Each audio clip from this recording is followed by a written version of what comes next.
YouTube நண்பர்களுக்கு வணக்கம்.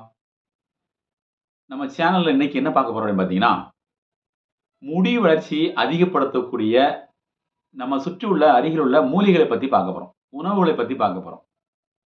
இந்த உணவுகள நம்ம எடுத்துட்டு வந்தோம்னா, முடியின் வளர்ச்சி அதிகமாக இருக்கும். கண் சார்ந்த பிரச்சனைகள் சரியாகும். சளி சம்பந்தமான பிரச்சனை இருந்தா சரியாகும். உடம்புல சத்து குறைபாடுகள் இருந்தா சரியாகும். அதுல முதல் வகையா பார்க்கக்கூடிய மூலிகை கரிசலாங்கண்ணி. இந்த கரிசலாங்கண்ணி வந்து பார்த்தீங்கன்னா, செழிப்பான நிலங்கள்ல, நீர்ப்பாங்கான நிலங்கள்ல தானாகவே வளரக்கூடிய ஒரு செடி. இது வந்து இலைகள் வந்து பார்த்தீங்கன்னா, அடர் கருநிறத்தில காணப்படும்.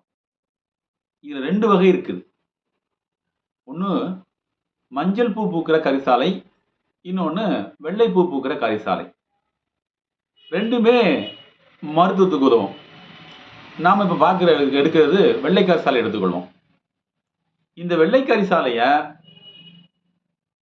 நல்லா காய போட்டு, பவுடர் பண்ணி, தேன் அல்லது நெய்யில கலந்து சாப்பிட்டு வந்தோம்னா, நம்ம உடம்புல சளி சம்பந்தமான பிரச்சனைகள் வெளியேறும். தொண்டை சம்பந்தமான பிரச்சனைகள் இருந்தா சரி செய்ய முடியும். அடுத்தபடியா வந்து பார்த்தீங்கன்னா, முடிய வந்து பார்த்தீங்கன்னா, கருமையா வளர்றதுக்கு பெரிதும் உதவி செய்யும்.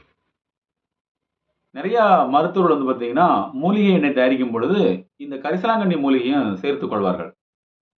இப்ப நாம என்ன பண்ணுவோம்னு கேட்டீங்கன்னா, கரிசலாங்கண்ணிய வந்து இடித்து சாறு எடுத்து, கரிசலாங்கண்ணி கூந்தல் தைலம் செய்து பயன்படுத்துவோம். அது நல்லா பலனளிக்கும். நெறைய பேர் பயன்படுத்தி பார்த்து அவங்களோட அனுபவங்கள சொல்லியிருக்காங்க. 2வதாக போக்கக்கூடிய மூலிகை என்னன்னு கேட்டீங்கன்னா, எல்லா வீட்லயுமே இருக்கும். கறிவேப்பிலை. இந்த கறிவேப்பிலை வந்து பார்த்தீங்கன்னா, ஒரு சிறிய மரம் வகையை சார்ந்தது.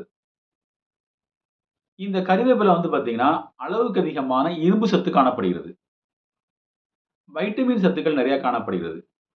முடி வளர்ச்சியை தூண்டக்கூடிய, ஹார்மோனை தூண்டக்கூடிய சத்துக்கள் அதில நிறைந்து காணப்படுகிறது. இந்த கறிவேப்பிலை நம்ம என்ன பண்ணுவோம்னு கேட்டீங்கன்னா, உணவுல பயன்படுத்துவோம். ஆனா, அது யாரும் உள்ளுக்கு சாப்பிடுவோமான்னு கேட்டா சாப்பிட மாட்டோம்.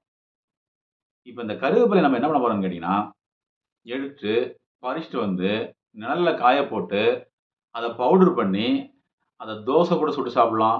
இட்லி கூட சுட்டு சாப்பிடலாம். அதுக்கப்புறம் எள்ளு பொடி மாரி பயன்படுத்தலாம். உள்ளுக்குள்ள வந்து பார்த்தீங்கன்னா, வெந்நீர்ல கலந்து பயன்படுத்தலாம். தேன் அல்லது நெய்ல கலந்தும் பயன்படுத்தலாம். முடி வளர்ச்சிய அத அதிகரிக்கிறதுக்கு நெறைய மருத்துவர்கள் வந்து பார்த்தீங்கன்னா, நெறைய முடி வளர்ச்சி ஆராய்ச்சி பண்றவங்கலாம் பார்த்தீங்கன்னா, கறிவேப்பிலைய பயன்படுத்துவாங்க.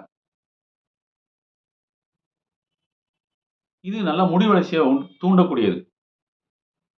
3வது என்னன்னு கேட்டீங்கன்னா, நெல்லிக்கனி.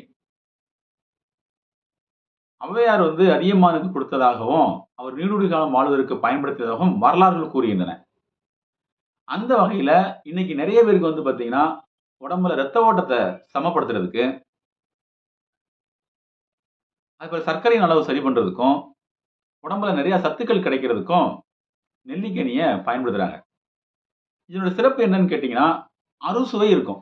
6 சுவைகளும் நிறைந்த ஒரு கனியினால் அந்த நெல்லிக்கனி தான். இந்த நெல்லிக்கனிய தினமும் காலையில வெறும் வயித்துல கட் பண்ணி மிக்ஸியில போட்டு அரைச்சு, அது கூட தண்ணீர் கலந்து வடிகட்டி பருகி வந்தோம்னா, உடலுக்கு தேவையான ஸ்டெமினா நல்லா கிடைக்கும். ரத்த ஓட்டத்த அதிகப்படுத்தும். உடலுக்கு தேவையான முடி வளர்ச்சிகளை அதிகப்படுத்துறதுக்கும், வளர்சிதை மாற்றத்த சரி பண்றதுக்கும் இது பெரிதும் உதவி செய்யும். அதுக்கு அடுத்தாற்போல பார்த்தீங்கன்னா, 4வதாக நம்ம பார்க்கக்கூடியது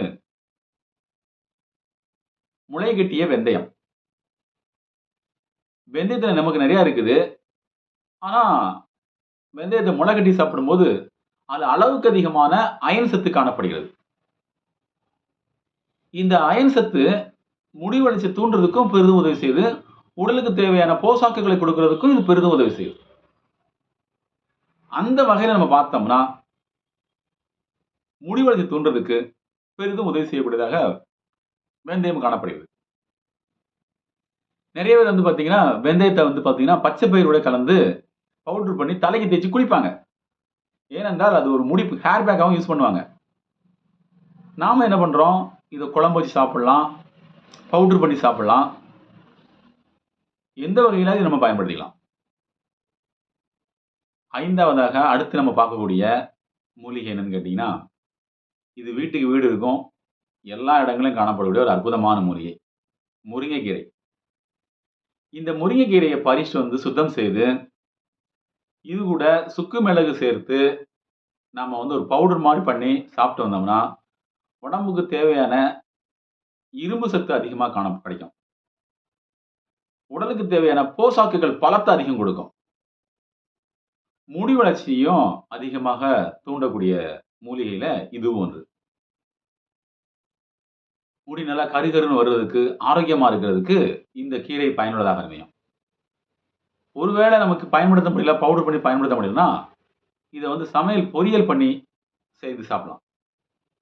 எந்த விதத்திலயாவது முருங்கைக்கீரை உள்ள போனா சரிதான்.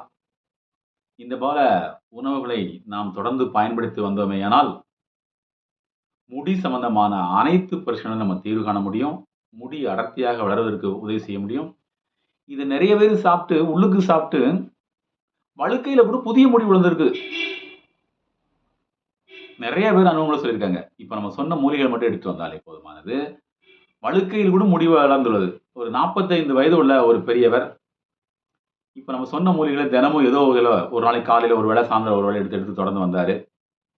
கருவேப்பிலை இல்லாத நாளே இருக்காதுன்னு சொல்லியிருக்காரு. துவையல்ல இது இல்லாத நாளே இருக்காதுன்னு சொல்லியிருக்காரு. இத பயன்படுத்தி வரும்பொழுது, அவருக்கு புதிய முடிகள் தோன்றியதாகவும், அதற்கான ஆதாரத்தை, ஃபோட்டோ ஆதாரத்த என்கிட்ட காட்டினார். நானே பார்த்து சந்தோஷப்பட்டேன், ஆச்சரியப்பட்டேன். அதனால உங்களுக்கும் முடி சம்பந்தமான அனைத்து பிரச்சனைக்கும், இப்ப நம்ம சொன்ன உணவுகள பயன்படுத்தி வந்தாலே போதுமானது. முடி சம்பந்தமான அனைத்து பிரச்சனைகளும் நம்ம தீர்வு காண முடியும். நம்ம சேனல பார்த்துக்கூடிய அன்பு உள்ளங்கள் சப்ஸ்கிரைப் பண்ணிட்டு பாருங்க. இதுபோல பல நல்ல மருத்துவ சலனங்கள் வந்து கொண்டே இருக்கும். நீங்களும் உங்களோட அன்பு குடும்பங்களும் உடல் நலத்தோடும், நல்ல மனநலத்தோடும் ஆரோக்கியமாக வாழ எல்லாம் வல்ல இறைவனை வேண்டுகின்றேன். நன்றி.